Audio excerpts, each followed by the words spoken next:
Abre em Efésios, coloca a mão em cima da Bíblia e vamos orar.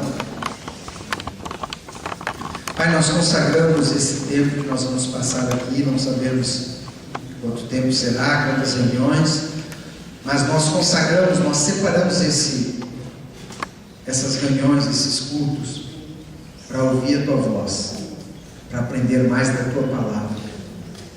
A igreja existe para proclamar o Teu Evangelho, para estudar a Tua palavra. Por isso nós te pedimos, Senhor, queremos colocar a nossa vida diante do altar agora e fazer uma aliança contigo para nós estarmos todas as reuniões aqui e para que o Senhor fale conosco, que através do estudo da Tua palavra, através do ensino, através da pregação, a nossa vida seja transformada, que a gente cresça no conhecimento, na graça e também na vida, em nome de Jesus. Separamos esse tempo, atrai as pessoas, que a gente possa convidar outros para estar vindo nessa escola, para aprender mais de Ti, como a Tua palavra diz, que viriam até a Tua casa para saber das Tuas coisas, para ouvir a Tua palavra. Pai, que nós venhamos com esse compromisso de estar participando e trazer outras pessoas, para que o Teu nome seja glorificado e Teu Evangelho seja pregado, em nome de Jesus. Amém. Amém? Então vamos começar. Eu disse que hoje é uma reunião importante por causa dessa introdução que a gente dá, que ela contextualiza tudo que nós vamos falar depois. Então isso a gente fala na primeira reunião, quem não vem perde e daqui a pouco não percebe, não consegue identificar o contexto do que está acontecendo ali. Carta aos Efésios. Efésios são os habitantes de Éfeso, uma cidade que era uma cidade romana, e é uma cidade que até hoje ainda existe, alguns achados lá arqueológicos, alguns sítios arqueológicos, e ela é na Turquia. Como é que nasceu essa igreja? Como é que Éfeso entra no cenário evangélico? Você sabe que Paulo fez durante a sua vida algumas viagens missionárias. Quantas viagens missionárias Paulo fez? 3. Quando a gente pensa em viagem missionária, a gente pensa que é assim, vapt-vupt, né, como a gente faz hoje. Vai lá, fica 20, 30 dias e volta. Então, as viagens de Paulo duraram anos, porque as distâncias eram grandes, ele ia a pé, a cavalo, de navio, e quando ele encontrava uma abertura para o Evangelho, ele ficava um tempo, ficava 1 ano, 2 anos, 3 anos em algum lugar, depois seguia a viagem. Então ele passava anos longe, e quando ele voltava lá para Jerusalém, ele contava lá para a igreja as coisas que tinham acontecido. E assim, nesses 3 anos, mais o tempo que ele passou na prisão, foi o ministério de Paulo, foi o Paulo dando a sua vida pelo Evangelho. Éfeso entra em cena no final da segunda viagem missionária de Paulo. Paulo já está voltando para Jerusalém. Ele já está voltando lá de Corinto, da Macedônia, lá de Filipos, lembra de Filipenses, está voltando, e volta com ele um casal, Priscila e Áquila, um casal crente, um casal de pessoas consagradas ao ministério que ajudavam, eram ajudantes de Paulo. Eles estão voltando com Paulo e eles vão ficar em Éfeso. Nós não sabemos bem se eles moravam lá ou se decidiram morar lá. Então Paulo está voltando junto, volta com eles. E eles desembarcam em Éfeso e Paulo fica uns dias ali com Priscila e Áquila, morando com eles ali em Éfeso para seguir viagem. Nesses dias que ele fica, ele prega na sinagoga. Ele é convidado, né, para pregar lá, e ele até, nesse tempo que ele prega, diz a Bíblia que ele raspa a cabeça para fazer um voto, porque ele queria voltar para Jerusalém antes da festa do Pentecostes, e uma das coisas que falavam de Paulo é que Paulo não queria mais saber da tradição dos hebreus, não sabia mais da lei. Então ele, quando ele ia para Jerusalém, ele tentava se enquadrar para não gerar escândalo. Então ele raspa a cabeça e vai para a sinagoga, e ali ele prega. E quando ele prega, Os judeus que estão ali reunidos gostam da pregação dele. Ao ponto de que quando ele está indo embora, ele fica alguns dias, ele diz assim: fique conosco, nos ensine essas coisas a respeito do caminho. Aí Paulo pega e diz assim: se Deus quiser, eu voltarei aqui. Que bom, né, a gente ter essa dependência, né?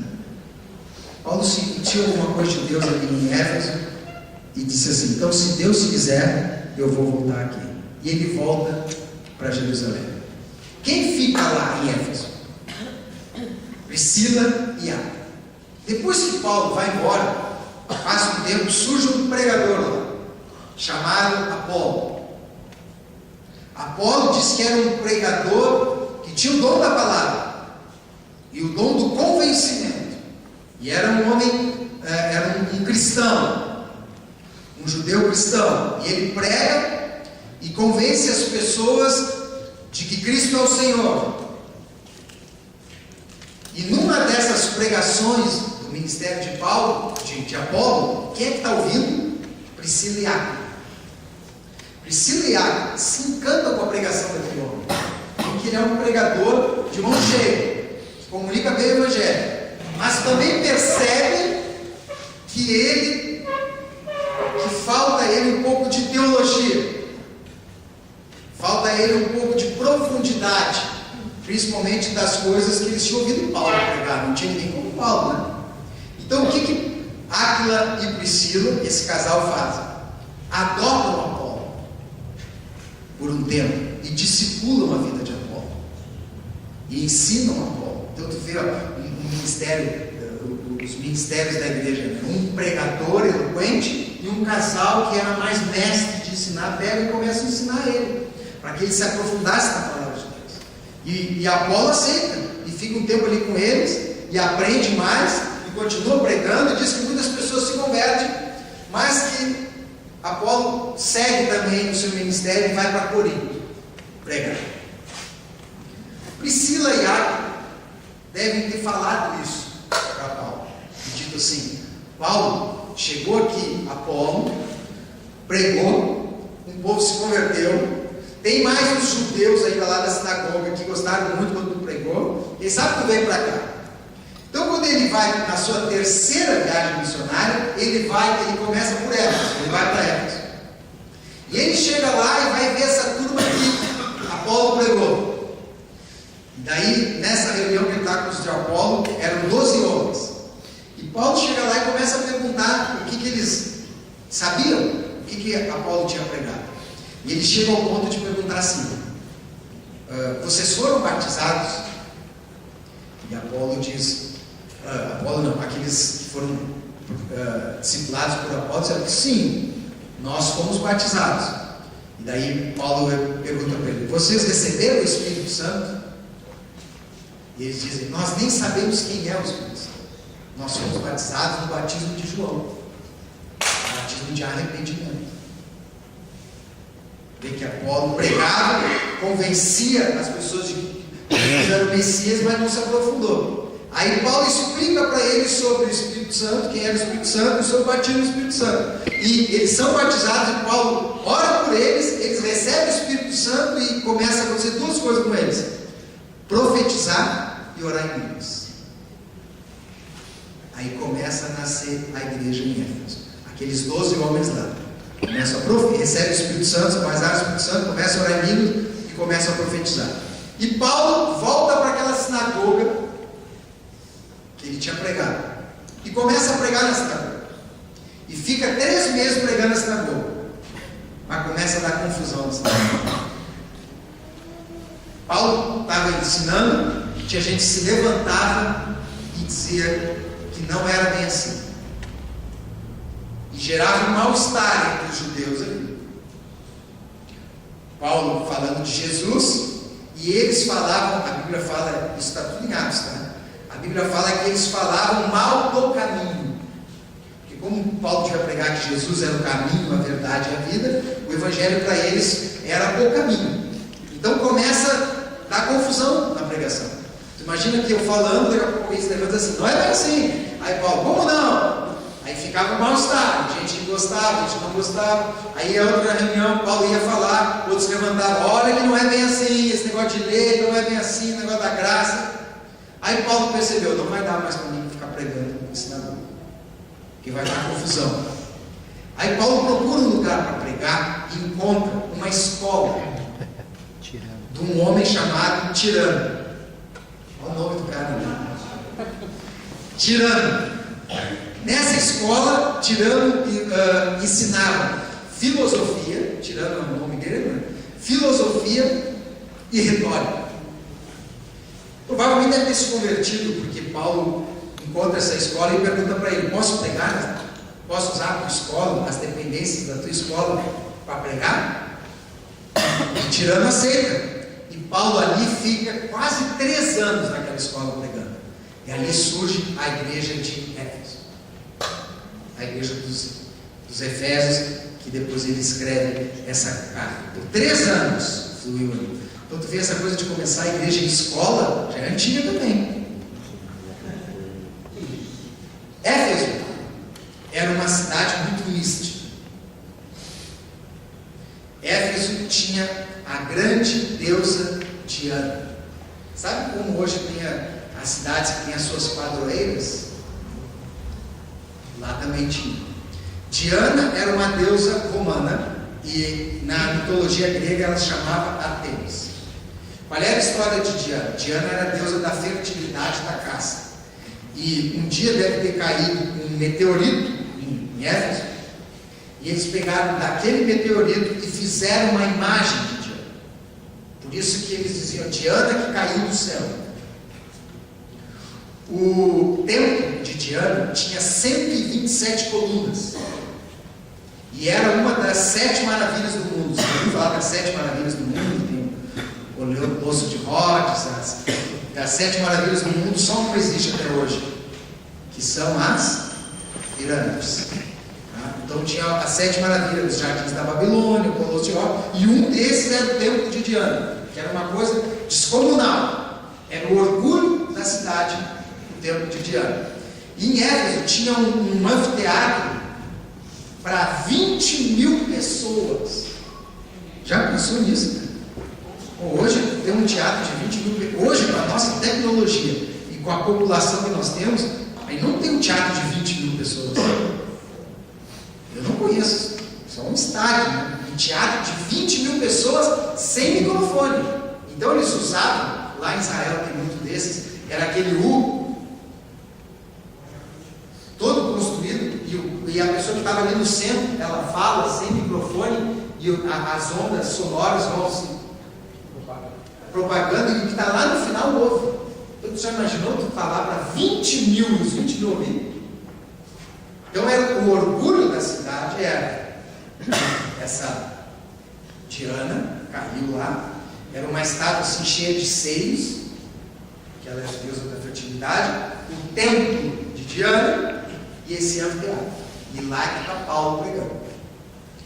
Então Paulo já teve aquela experiência, parece que Deus usa muito isso em Paulo, porque eles tinham aquela concepção mística. Ele começa a pregar nessa escola de Tirano e começa a ver um despertamento espiritual. Tanto que nessa escola é que acontece aquilo que de vez em quando a gente ouve falar e não sabe onde é que está na Bíblia. As pessoas começaram a pegar o lenço de Paulo e levar para casa. E colocavam sobre os doentes, colocavam sobre as pessoas endemoniadas, as pessoas eram curadas e as pessoas eram libertas. Tanto que até hoje tem pessoas que ainda usa isso como doutrina. Foi algo que Deus fez ali, naquele momento. Tanto que tinha um judeu chamado Cefas, que tinha 7 filhos, metidos a exorcistas. E eles viram Paulo pregando, eles viram esse negócio do lencinho e tentaram repetir. Não entenderam que era uma coisa ali que Deus estava usando Paulo. E foram expulsar um demônio de um cara que era demoniado. E eles, como é que eles foram para expulsar? Eles conjuram-vos em nome de Jesus a quem Paulo prega. Aí o demônio pega e fala para ele assim: Nós conhecemos Jesus, nós conhecemos Paulo, nós conhecemos. Depois, primeiro ele começou a falar manso assim, mas depois fechou o pau. E o endemoniado bateu no 7 e arrancou a roupa deles, e eles saíram correndo peladão no meio da rua. Tentava fazer uma coisa que você não foi chamado, tentar repetir alguma coisa que você viu, né? E uma vez estava um irmão que foi expulsar um espírito, um demônio, uma pessoa, chegou lá e disse assim: eu te expulso em nome de Jesus. E daí o demoniado disse assim: mas foi Jesus que mandou entrar. E aí? Aquele irmão tem que sabedoria, diz assim: bom, se ele mandou te entrar, eu não sei, ele mandou eu te mandar embora, então tu vai e te acerta com ele.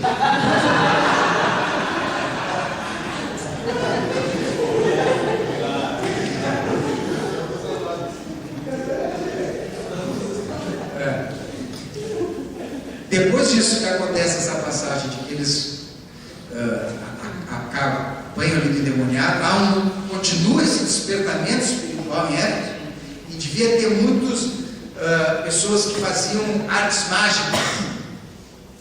E diz a Bíblia que as pessoas começaram a se converter. Alguém abre lá para o Márcio, lá a porta, abre lá. Chegou tarde, ele vem de longe. Começaram as pessoas a se converter e trouxeram e traziam os livros de magia para essa escola, para eles queimar. Diz a Bíblia que, somando o montante de todos os livros que foram queimados, dava 50 mil denários. Cada denário era 4 gramas de prata. Então vamos lá, 5 vezes 4, 20, 50 mil, 200 mil, 200 mil gramas de prata, que dá quantos quilos aí? Aí já complicou, né? 200 quilos. 200 quilos de prata. Já pensou 200 quilos de prata? O custo disso. E continua esse despertamento. Dá a entender ali na Bíblia que Paulo sai para continuar a viagem dele, e ele deixa alguns presbíteros, que nem Filipenses, e dá uma maior confusão.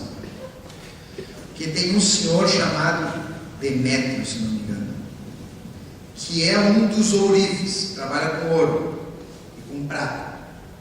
E qual é que era a profissão dele? Fazer estátuas de Diana. A Deus é Diana.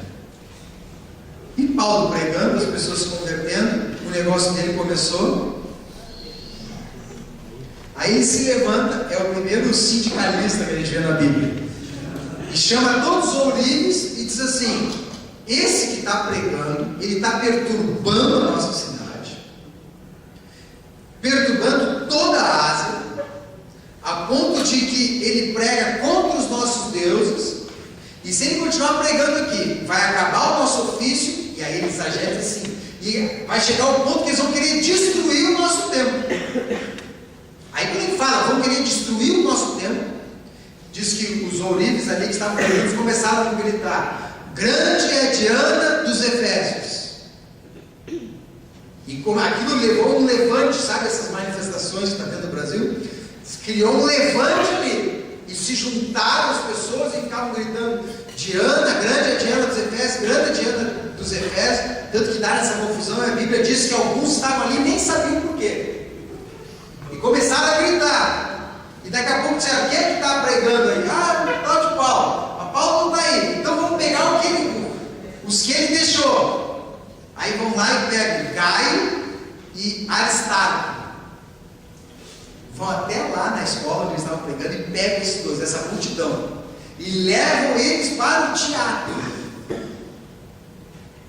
Então, imagina o teatro, 20 mil pessoas gritando para apedrejar eles.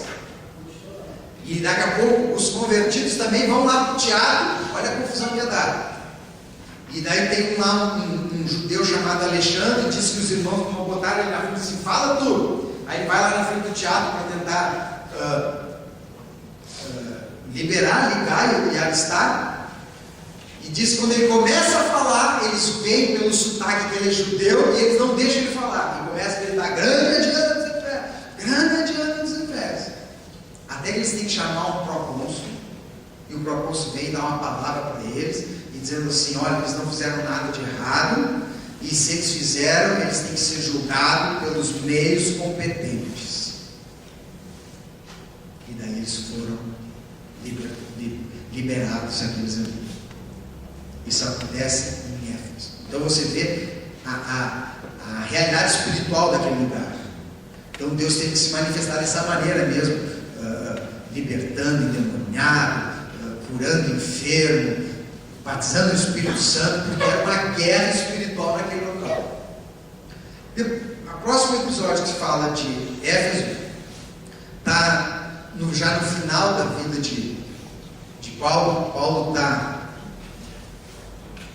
Mileto, parece. Acho que é essa cidade, que é um porto.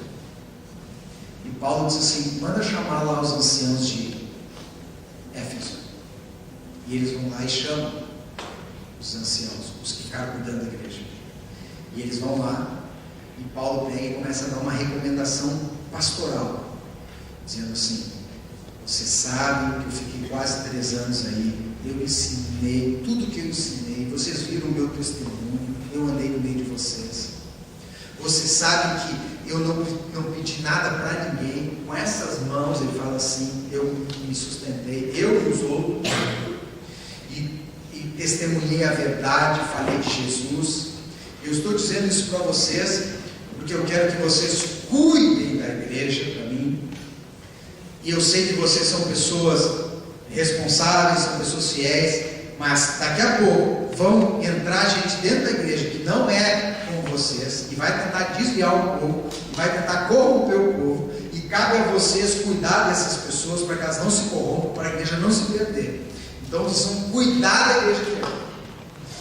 Ele está falando isso, e daqui a pouco é uma passagem bem emocional assim, lá em Atos dos Apóstolos. E eu estou falando isso porque Deus me revelou que vocês não vão mais me ver. A gente se despede aqui, que eu vou para a morte. Aí diz que quando ele falou isso, eles começaram a chorar, os anciãos de Éfeso. Então era quase que como que uma herança que ele estava deixando para aqueles homens, dizendo assim, cuide da igreja, ajude os irmãos, zelem, porque eu não vou mais para lá. É a última vez que vocês vão me ver. Diz a Bíblia que, depois que ele falou isso, ali no porto eles se ajoelharam e choraram muito. E oraram. Oraram por Paulo, Paulo orou por eles, eles se abraçaram, Paulo entrou no navio, foi embora e nunca mais voltou para Éfeso. Acabou por padecer o seu martírio. Esta é a história de Paulo em Éfeso. Quando Paulo está preso, não se sabe de novo aonde, provavelmente em Roma, Paulo escreve a carta para os Efésios, que é essa carta que nós vamos estudar. Como ele já não ia voltar mais lá, ele escreve essa carta. Mas essa carta ela é diferente de Filipenses. Embora Efésios é muito parecida com Colossenses. Se você ler as duas cartas, são muito parecidas. Mas ela, em se tratando de carta, ela é diferente. Porque se você se lembra de Filipenses, comparando com Filipenses, Paulo fala muito de coisas que estão acontecendo na igreja.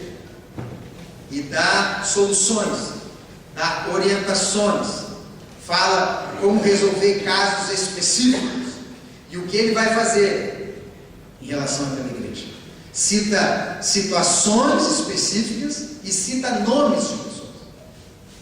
Efésio não é assim. Efésio, Paulo não escreve nenhum caso específico da igreja. Paulo, na verdade, só fala Éfeso no início, na saudação. E em alguns manuscritos da época, do grego, nem está Éfeso na carta. O único nome que ele cita é lá no final, é o portador da carta. Quem é que levou a carta de Filipenses lá, que Paulo mandou para Filipos? Esqueceram já? Epafrodito. Quem leva a carta de Paulo para os Efésios é Tito. Ele cita lá no final da carta, ele é o portador. O que se entende na interpretação desse gênero de carta? Paulo já estava lá preso em Roma, devia ser mais ou menos lá pelo ano 60 antes de Cristo, depois de Cristo, antes da destruição de Jerusalém, e ele escreve essa carta assim, diferente de Filipenses. Entende o seguinte, que como Paulo sabia que faltava pouco tempo para ele, ele começa a escrever cartas menos pessoais e mais doutrinárias. E cartas que deveriam ser lidas em várias igrejas. Então, inclusive, diz que ele escreveu uma carta para Efésios e outra para Laodiceia, que se perde. E que era assim, depois que leu lá na Laodiceia, leu em Éfeso, trocava e agora lia a de Laodiceia, você vai ler lá em Éfeso, e a de Éfeso você vai ler em Laodiceia. Que eram cartas mais impessoais, mais doutrinárias, mais gerais, que servia para ler em várias igrejas. Como uma orientação para não um povo específico, uma situação específica, mas que outras igrejas, outras cidades, outros irmãos pudessem aproveitar dessa carta, e era uma carta desses discípulos de Paulo que andariam visitando as igrejas, poderia ser lida em qualquer igreja, só trocava o nome. Então essa é normalmente a interpretação que se dá, por que Paulo escreveu tão diferente essa carta. Nem parece uma carta, parece um sermão, parece uma pregação, em algum momento parece até uma oração. Tu vê ali, ó, do versículo 3 até o 14, é uma frase só no grego. Do 3 ao 14 é uma frase só, como se fosse uma oração, ou como se fosse assim um sermão, um resumo da doutrina.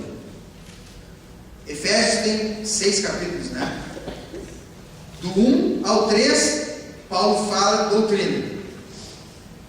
E o 4, 5, 6, ética. Olha a diferença de doutrina e ética. Doutrina é o conceito, ética é a prática. Então, os primeiros 3 capítulos ele fala sobre a doutrina do Evangelho. E os últimos 3 capítulos ele fala como isso se coloca em prática.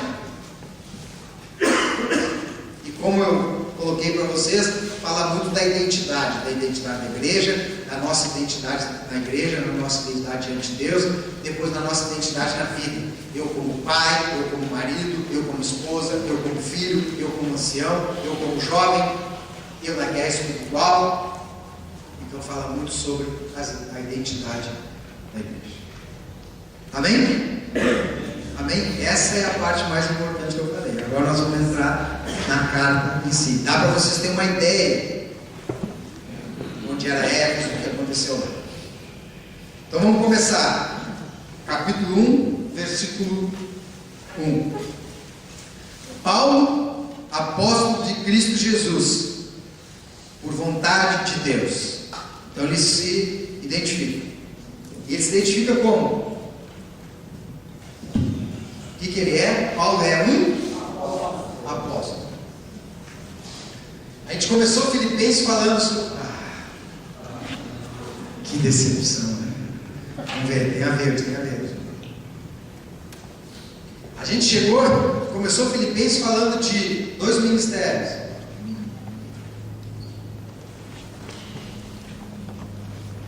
Quais eram os 2 ministérios que a gente falou no início lá de Filipenses? Um que tinha visão ampla.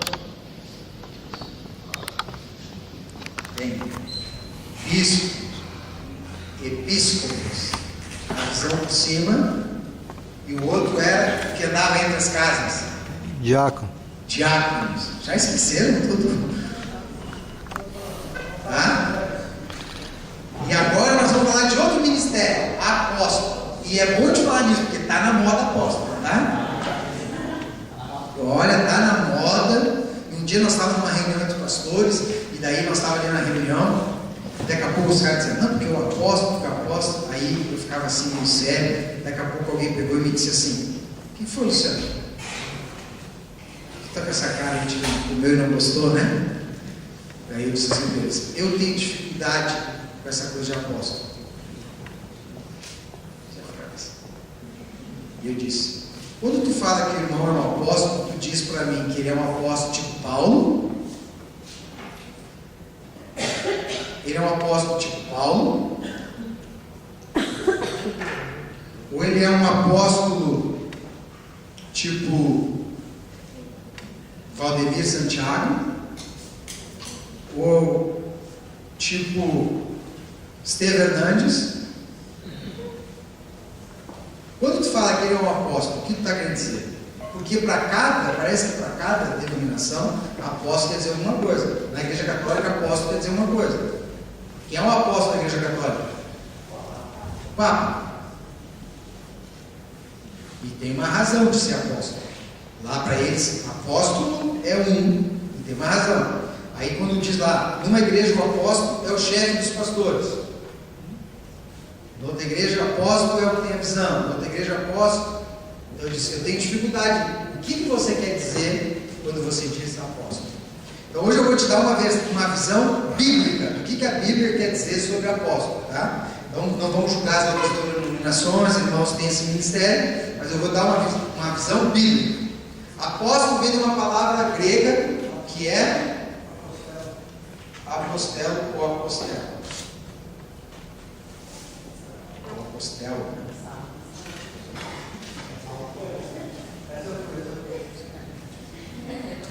O que quer dizer apostelo?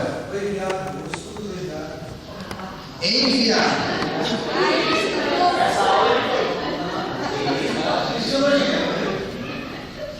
Então, apóstolo é alguém que foi enviado.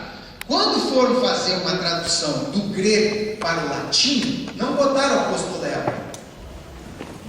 Apostolel. Que é L-O, tá?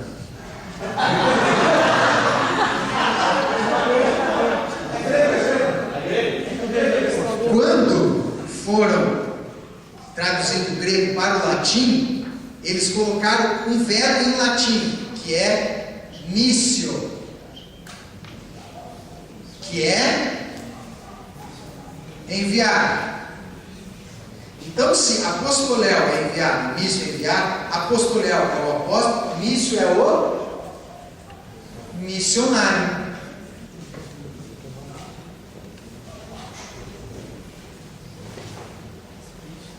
Já tira um pouco da bomba do apóstolo, né?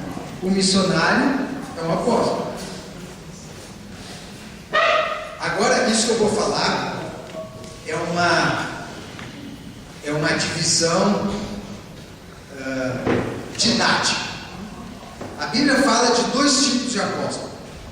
Eu estou dividindo eles didaticamente para vocês: apóstolo do Senhor e apóstolo da igreja. Qual é a diferença? O apóstolo do Senhor é aquele que foi enviado pelo Senhor. E o apóstolo da igreja é aquele que foi enviado pela... Então, quais eram os apóstolos que o Senhor enviou? Eis que vos... Quem é? Os 12. Tanto que, quando Judas morre, eles querem eleger outro apóstolo, Matias. E qual é que é, entre os candidatos, qual era o requisito para que eles pudessem gostei desse negócio, quero ser apóstolo? Era qualquer um? Era alguém que tivesse andado com eles e visto o Senhor.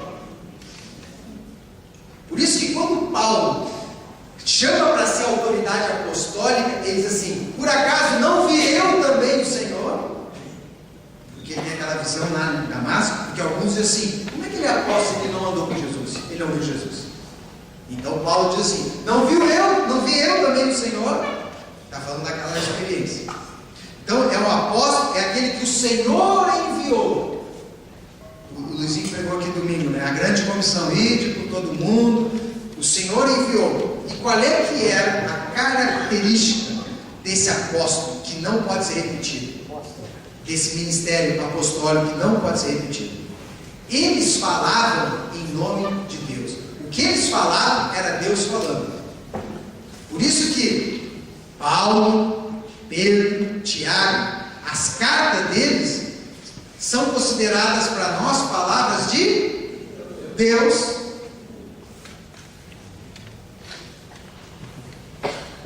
Então, esse tipo de apóstolo acabou com eles. Quando eles morreram, acabou esse ministério apostólico, apóstolo do Senhor. Por quê? Senão hoje a Bíblia estaria aberta ainda. Estaria gente escrevendo, né? Carta segundo o apóstolo Guilherme, carta segundo o apóstolo Jorginho, e tudo seria a palavra de Deus. Então esses apóstolos do Senhor eram aqueles ali que andaram com Cristo, viram o Senhor, e quando eles falavam, era considerado palavra de Deus. Não é eles que estão falando, é Deus que está falando. Os outros repetiam as palavras que eles tinham pregado. Entenderam, irmãos? Como é que é a Igreja Católica? Esse ministério não acabou, ele continua na figura de quem? Do Papa. O Papa é o vigário de Deus e ele ainda é apóstolo. Por isso que aquilo que o Papa fala na Igreja Católica é equiparado à palavra de... Por isso que tem o dogma da infabilidade papal. O que o Papa fala para o católico tem a mesma autoridade do que Paulo fala. Então esse é o entendimento apostólico da Igreja Católica.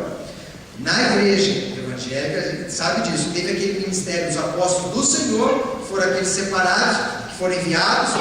Paulo faz parte deles, foi enviado para os gentios, e eles escreveram, eles pregaram, e isso acabou. Depois, mas isso continuou o ministério apostólico, que esse continua até os dias de hoje, que são aqueles que a igreja envia, e eles vão pregar o Evangelho, e muitas vezes vão estabelecer as bases do Evangelho, os fundamentos, porque hoje tem muito essa coisa de apóstolo,